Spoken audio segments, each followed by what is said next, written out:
Falling backwards whenever you're trying to squat is very common and something that I used to struggle with as well. A lot of the advice that's out there is to just sit in your squat and wait for it to improve. But when you can't squat, that's a really hard thing to do and can actually cause you pain as well. In this video, we're going to break down your squat and give you some actionable things you're going to be able to do every day so that you can feel more comfortable and improve your squat in the safest way possible. The great thing is that once you've earned your squat, it is very easy to maintain. So let's get started. First thing we want to do is find out where your best squat stance actually is. Best way to do this to start is to get something nice and sturdy like a post or your door frame or sturdy kitchen table. Use that to use your arms to help keep you upright and then slowly sit yourself down.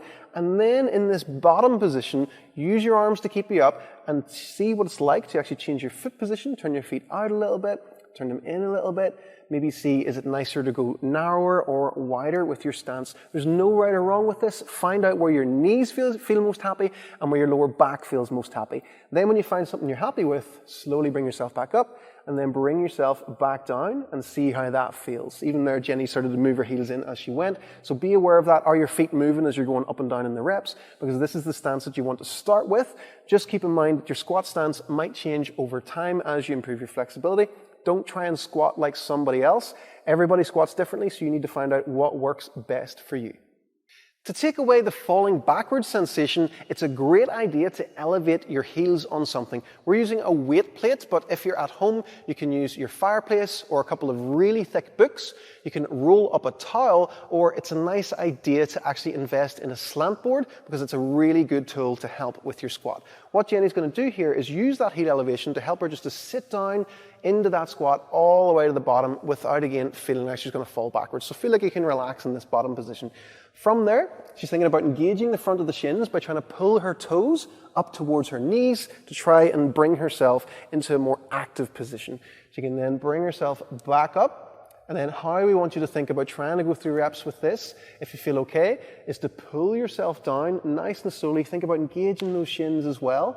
And you should be able to pause at any point here and keep yourself active the whole time. The main thing is that you can get time in that bottom position and wiggle around. If you find this is too hard for you, you can hold a weight out in front of you, and that's going to help you to counterbalance yourself to be able to sit back even further. If Jenni brings herself back up again, how to start to make this a bit progressively harder is to put the arms above the head. This really works on the torso position, so you try and squat while keeping those arms up above the head as well.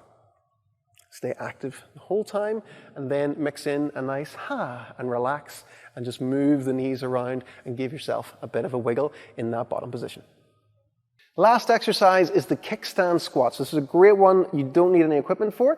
Jenni has just replaced where her heel was with the ball of her foot, and this leg is your assistant side. So you move it to where you need to so that you can push yourself onto this side with your squat. Again, trying to think about engaging the shin and trying to keep yourself as upright as you can. And then you can slowly go up and down through reps for that. Again, just make sure you're squatting into this side. So this is the one with the heel flat down that you're focused on. So you're building your squat one half at a time. When you are getting proficient with that, that feels pretty good. You can start to move around and wiggle in that bottom position as well. You can put the hands down and you can just get more time in that bottom position. So this is just switching from side to side as well, which is a really, really nice thing to do. So when you start getting the hang of that over time, over a few weeks, you'll maybe find that you're able to start putting both heels down and start to see where your squat starts to get. When you're trying to build this, don't worry about your back rounding or your knees caving in a wee bit. You're just trying to see where you're at whenever you're working on this, and it will just keep getting better the more time you get in this bottom position. So it's the kickstand squat. Aside from these direct squat movements, you can also add some mobility drills that work one side at a time to help work on your flexibility as well. Two of the best ones to use is the deep lunge rotation, as it's going to open up your hips and your upper back, and also the deep split squat from SMM, as this is really going to help to increase your ankle flexibility. Your squat can be a position of strength that you can load up. You want to know the two different versions of your squat. The one that you can keep a neutral spine with whenever you squat, so your depth might need to be a little bit higher, and then the other one would be just your resting squat where you sit right down into the bottom and have a little bit of a wiggle and relax into the position. It's important to know the difference between the two whenever you're training. If you're fed up with feeling like your joints don't move the way they're supposed to and you want to have a full body program to follow, make sure to head over to our site, tommorrison.uk, and pick up the Simplistic Mobility Method. That's going to give you structure and a foundation that you're going to be able to use for whatever training you love to do.